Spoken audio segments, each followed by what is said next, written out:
El gusto de tener en este espacio a Carla Mote, historiadora. Mi querida Carla, ¿cómo estás? Muy buenas noches. Hola, Meme, ¿qué tal? Buenas noches.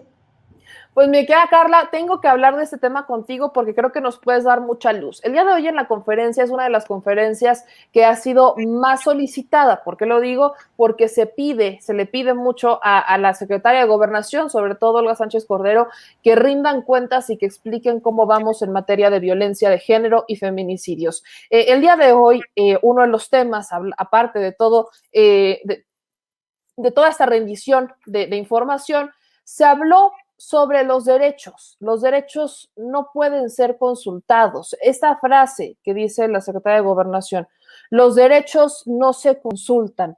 Pero entonces, ¿qué es lo que se consultaría cuando hablamos de legislar o de aprobar, erradicar más bien la penalización del aborto? Es un tema muy polémico y yo sé que empezarán en los comentarios muchos a cuestionar, pero creo que hay que seguir enfatizando porque el aborto ocurre con o sin su consentimiento.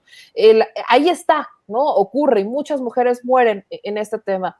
Y aquí quisiera que me ayudaras a abordarlo justamente desde esta perspectiva histórica de la lucha de la mujer, de cómo hemos visto movimientos en Argentina, movimientos también en Europa que van todos enfocados a que se tenga la libertad de decisión, pero aquí en México se plantea una consulta. El presidente ha dicho adelante, pero Olga Sánchez Cordero insiste en que los derechos no se consultan y que lo que se consultaría es un término jurídico. Ayúdanos a explicarle a la audiencia de qué va esta situación.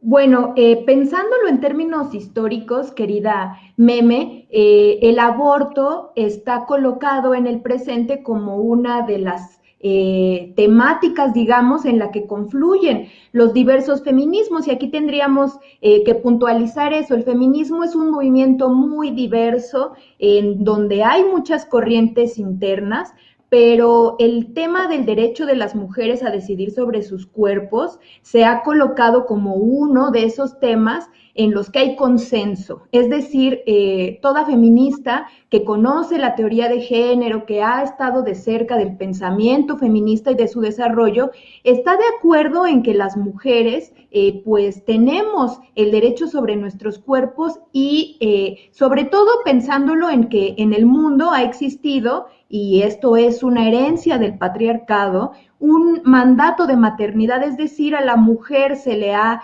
considerado como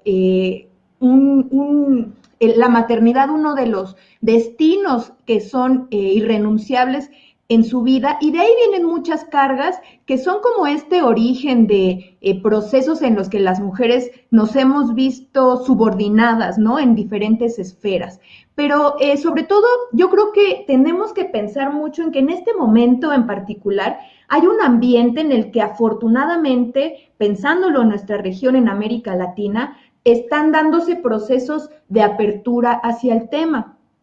Y en ese sentido, yo creo que las discusiones que se dan en el ámbito público, las demandas de los grupos feministas que ahora vemos muy activos en las calles exigiendo sus derechos, las organizaciones de mujeres, las organizaciones feministas que llevan muchos años trabajando para concientizar pues a la población de la importancia de tener este derecho, pues hemos llegado a un punto en el que no hemos estado nunca antes, y eso creo que es muy importante. En el caso latinoamericano, pues Argentina dio este primer gran paso despenalizando el aborto en todo el país. Y en México, pues recordemos que en la Ciudad de México, pues ya tenemos varios años con el aborto legal, es la interrupción legal del embarazo, además como un servicio de salud. Sin embargo, pues en la mayoría de los estados continúa dentro del Código Penal. Exceptuando a Oaxaca y a la Ciudad de México, pues hay mujeres que han sido encarceladas por haber optado por realizarse una interrupción del embarazo, y sin embargo, pues algo que creo que sí tenemos que rescatar es que desde que entró el gobierno en 2018 se han recibido 11 iniciativas de ley para despenalizar el aborto a nivel federal. Las iniciativas ahí están. Y lo que hemos visto es voluntad política de un sector del gobierno. La propia secretaria de Gobernación ha sido pues insistente en su postura y la vimos desde que estaban en campaña pues hablando abiertamente de este tema, y esto yo creo que da un empujón tremendo a que se cambie, digamos, esta óptica que estigmatiza de una forma tajante al aborto. Sabemos que es un tema muy polémico